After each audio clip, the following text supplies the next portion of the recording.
हर हर महादेव, राधे राधे, जय श्री कृष्णा। आप सब कैसे हैं? आज 16 मई 2026 है। आज वर पूजा है। हम लोग के बिहार में बहुत धूमधाम से वर पूजा मनाया जाता है। उस दिन अमावस होता है, तो आप लोग भी मनाते हैं तो कमेंट करके ज़रूर बताएं। आज मैं भी भूखी हुई हूँ अपने वर के लिए, वर पूजा, और जा रही हूँ पूजन करने के लिए। पूजन वूजन कर ली और फिर फेरी लगाई, और उसके बाद फिर मैं भी पूजन वूजन करके फेरी उरी लगाकर पंखा उंखा डुला दी। उसके बाद गले मिलना था वर जी से, तो वो भी काम कर ली। पंडित जी से को देना था, दान दक्षिणा जो भी होता है देना होता है, तो हम भी दिए। सब लोग और थे तो सब लोग दिए, कथा सुने बैठ कर के।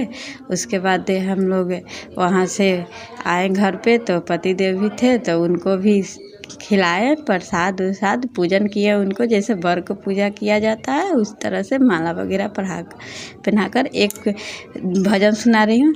जैसे चमके पार्वती जी के सिंदूरा, पार्वती जी के सिंदूरा की ओ सही चमकत रहे।